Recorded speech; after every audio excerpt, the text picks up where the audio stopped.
Please, from what we saw there, how did you come upon the scene and what was your initial take on what was happening?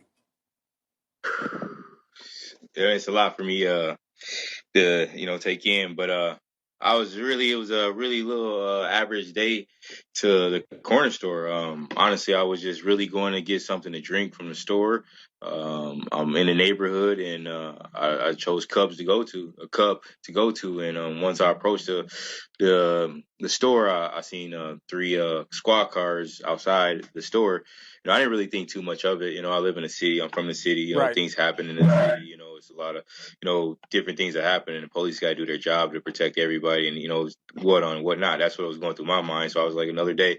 So as I was getting out the car, I was just hearing a lot of noise and different motions of voices and at different tones, and when I was about to walk in the store, like my spirit just like kind of stopped me. It was like, maybe you shouldn't walk in the store. Maybe you should actually go over there and see what's going on. Because I usually just mind my business, unless I don't need to, And What did you see?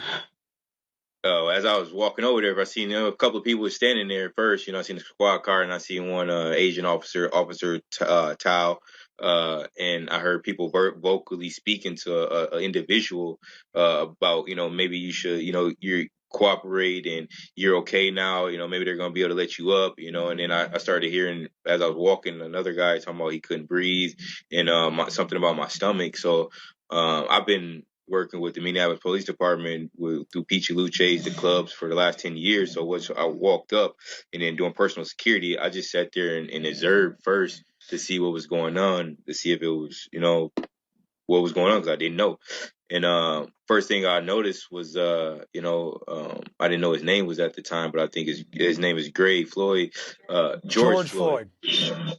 George Floyd, and he was actually, panting for his life, begging for, his forgiveness. Like, I pretty much saying he's sorry, he's gonna do the right things. He want to get up.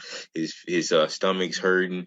He can't breathe. His nose is hurting. And once I realized how the officer was on him, everything that he was describing to me sounded like a How blood was the choke. officer on him? He had his knee, across his neck, so, and I'm not talking across the back of his neck. I'm saying across the blood part of his neck from here to here. So his knee wasn't from here to here, which is your spinal part.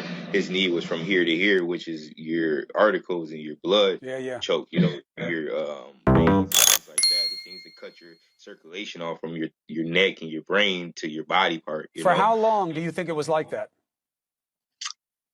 I got there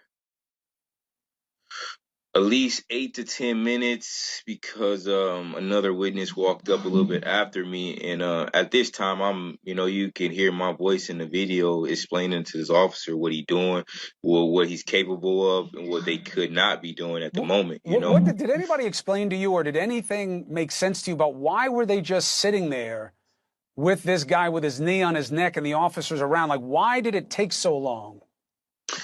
Well, see, like I said, I didn't know what was actually going on. So if you hear in the video, I actually asked him. I said, what's going on, officer? This is when I finally approached, because the people said his blood coming out his nose, and I'm noticing it now. At the point, his eyes is turning a different color, and he's talking about his belly hurts, which is pretty much your last bowel movement in your life.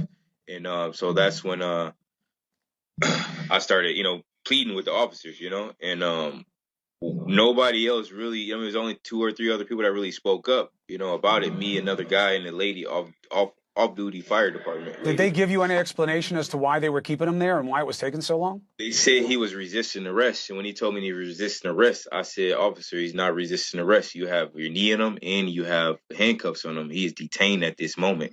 Officer Todd proceeded to say, well, this is what drugs do to you, and that's not what drugs do to you. Drugs don't get you killed. By a cop. Either way, they seem to have him well in control. And correct. Did you make any sense of why they didn't just pick him up and put him in the car and arrest him, which is what the job was? Right. Yeah, I didn't make no sense of it. Like I said, I work with a lot of cops in Minneapolis. A lot of them could tell you I've trained Mr. Martial Arts for the last 10 years on the Greg Nelson.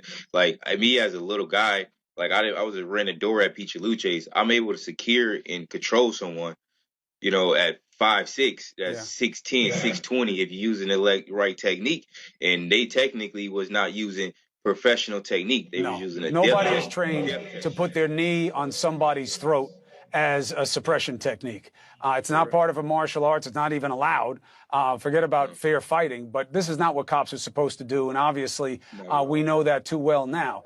But the part that makes the least sense, did any of the cops, did you hear them talking to each other about why they couldn't just move him and get him out of the situation?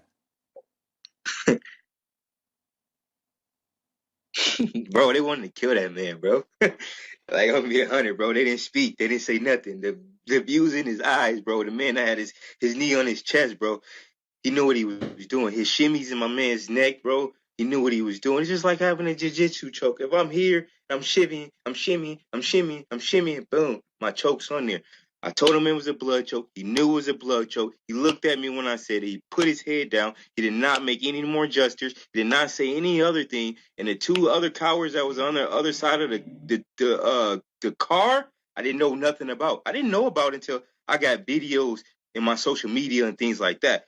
So they was intent to smother my man and kill my man. And I seen it. I seen it in his eyes. I seen it in his demeanor, and I seen it in their movement. And Officer Tao didn't partake in it, but he had control of what was going on the other side of that car for me not to see what was going on. Because the people that know me personally know how I am.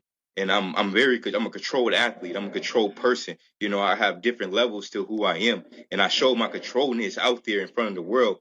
I got letters, notes from multiple people that know me from growing up in the city that said I was the most controlled they ever seen in my life. As I'm seeing another man that looked like me, that feels like me, that got the same complexion as me, lose his life to another man that had no senseless. He had no feeling. He had no remorse. He had shit in him. He had no feeling. I don't even think he had a heart at that moment. And he's going to feel that for the rest of his life. Just like I'm going to hear my man say this. I can't breathe. I want my mama. And I'm coming to find out that this man died 2 years on the day that his mom died. I'm a mama's boy, bro. Like, that shit hurts me deep down inside, bro. And like, something needs to be done. Or something needs to be done. I know this is hard for you, especially having been there, and that you wanted to help, and that you were afraid this was going to happen. And I know the police tried to get you out of there, and supposedly there is video of you showing restraint and just pushing hands away from you, but not engaging with the officer. And I know that's not easy in a situation like that. It's not, man. Like I said, I'm a trained athlete, bro. I put my hands up because I didn't know what he was going to do next. Like, he doesn't understand I have multiple limbs. I could have did whatever I wanted to him, but I have to go to my own kids. I got a family. Like you know, so much emotions running into my.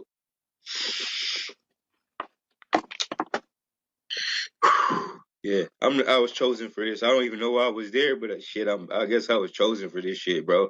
Like, listen, these situations, as you said, growing up where you are, you've seen a lot of this. You've seen a lot of ugly situations and a lot of things that don't make sense. And hopefully, the only hope we can have here is that this is one too many, and that this gets the attention of justice that it deserves. I know there's been a lot of frustration in that city, and I know this is hard for you. I appreciate you telling the story. I appreciate you sharing your emotion. I'll check in with you right after the show and see how your head and your heart are.